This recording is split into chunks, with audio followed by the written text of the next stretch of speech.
حدیث مبارک میں آتا ہے کہ ایک صحابی رضی اللہ عنہ حضور اقدس صلی اللہ علیہ وسلم کی خدمت عالیہ میں حاضر ہوئے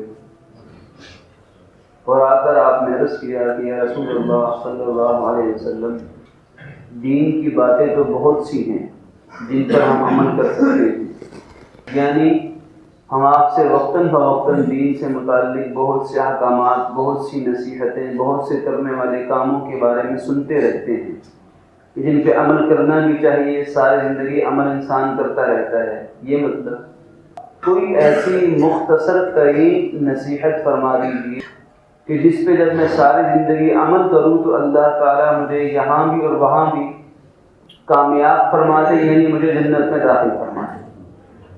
کوئی مختصر ترین باتیں بہت سی ہیں، بے شمار باتوں کی ایک بات خلاصہ بیان فرما دیجیے۔ اب یہ خلاصہ میں اور آپ سوچنے بیٹھیں بدنی کیا نکالے، سارے مسلمان، سارے انسان سوچیں بدنی کہاں پہنچے، لیکن یہ نگاہ پیغمبر ہے، یہ نگاہ نبوت ہے کہ جو ایک سیکنڈ سے پہلے بالکل کسی بات کی گہرائی میں جا کے وہاں سے گوہر نایاب لا کر اپنی امت کے سامنے رکھ دیا۔ آپ نے خلاصہ بیان فرمایا لا تزال لسانک رطبا بذکر اللہ او کما قال، فرمایا کہ تم کوشش کرو کہ تمہاری زبان ہمیشہ اللہ تعالیٰ کے ذکر سے تر رہنی چاہیے۔ یعنی ساری بات کا خلاصہ، نماز، روزہ، زکوٰۃ، حج، تفصیلات کا وقت نہیں، پوری بات کا خلاصہ دین اسلام کی بنیاد اپنے رب کو یاد رکھنا، اپنے پیدا کرنے والے کا خیال دل میں رکھنا، اس کی یاد کو دل میں بسانا، اور یہی آپ صلی اللہ علیہ وسلم کا اسوہ مبارکہ، آپ کی سیرت طیبہ کہ آپ زندگی کے کسی لمحہ بھی اپنے رب کو بھولا نہیں کرتے۔ ابھی نبوت کا اعلان نہیں کیا، فرشتہ وحی لے کے حاضر نہیں ہوا، لیکن آپ اس سے پہلے بھی زندگی بھر اللہ کو یاد کرتے رہتے ہیں۔ غار حرا میں کئی دن تک بیٹھ کے اللہ رب العالمین کی یاد اپنے دل میں بساتے ہیں، اپنے پروردگار عالم سے راز و نیاز کی باتیں کرتے ہیں، اور نبوت کے اعلان کے بعد تو ہر لمحہ حتیٰ کہ سونے کی حالت میں بھی، سوتے ہوئے بھی اللہ کا نبی، اللہ کے نبی کا دل مبارک اللہ کی یاد میں محو مگن مصروف ہو گیا ساری زندگی۔ ام المؤمنین حضرت عائشہ صدیقہ رضی اللہ عنہا فرماتی ہیں کہ حضور صلی اللہ علیہ وسلم تو ہر لمحہ، ہر وقت اللہ کا ذکر کیا کرتے، ہر لمحہ۔ اور یہی تربیت اور تعلیم آپ نے اپنے شاگردوں کو دی، اپنے جو ہے وہ ایمان لانے والے صحابہ کرام کو دی، اپنے امتیوں کو دی۔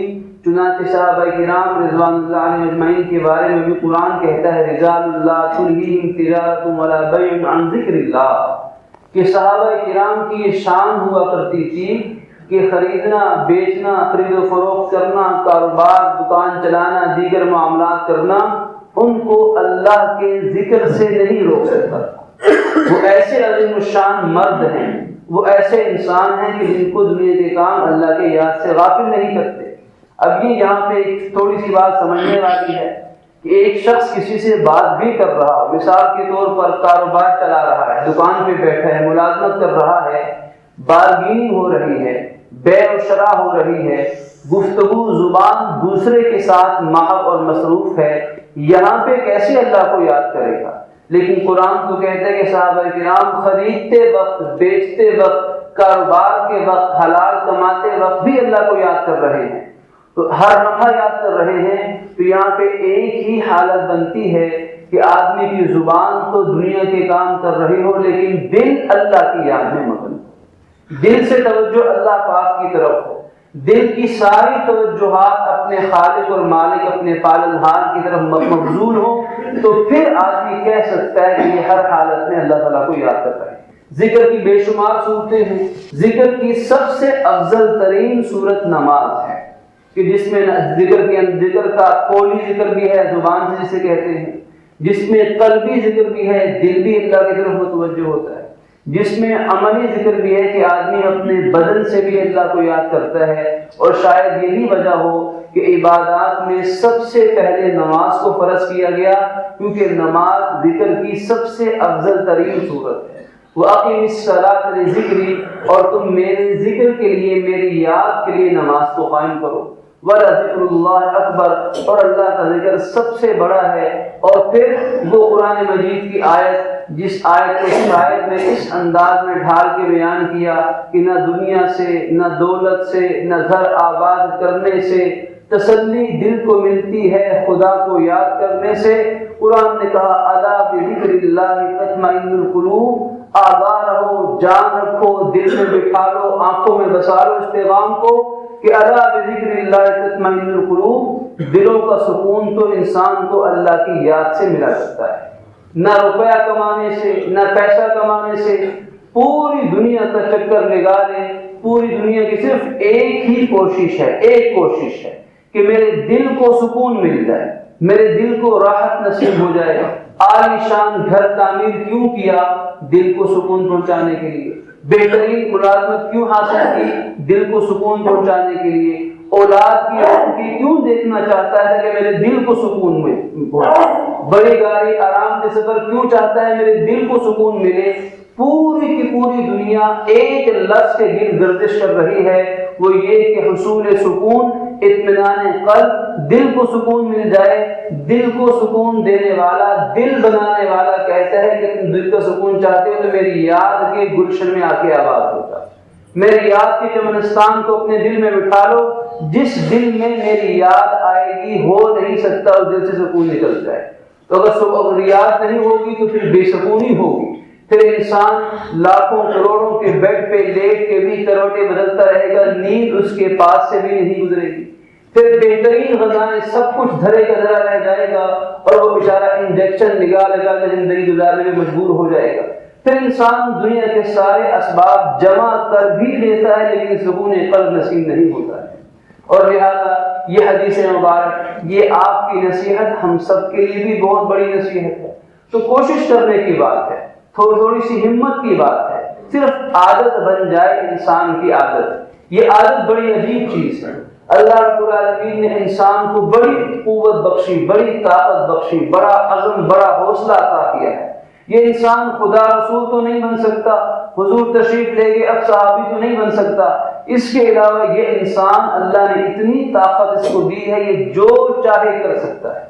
دنیا میں دیکھیں لوگ کیا کیا کام کر رہے ہیں، جن کاموں کے بارے میں انسان تصور بھی نہیں کر سکتا کہ ایک انسان اور یہ کام کر رہا ہے، لیکن وہ کام لوگ دنیا کے ہوں یا دین کے کر جاتے ہیں۔ وجہ صرف عادت، صرف تربیت، صرف مشق کرنا، ایک چیز کی اپنے اندر عادت پیدا کرنا۔ اور ذکر ہر شخص میں چاہتا ہے کہ اللہ مجھے ذکر کی توفیق دے، لیکن عادت نہیں ہوتی، انسان بھول جاتا ہے۔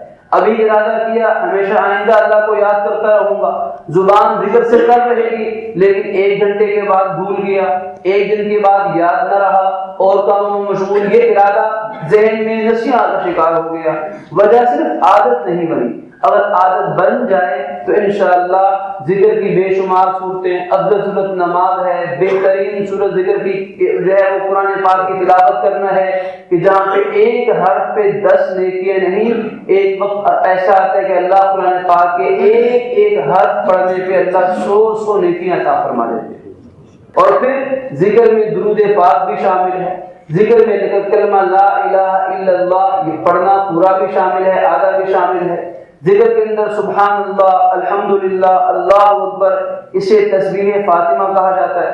ہر نماز کے بعد 33 مرتبہ سبحان اللہ الحمدللہ پڑھا جائے، 34 بار اللہ اکبر پڑھا جائے۔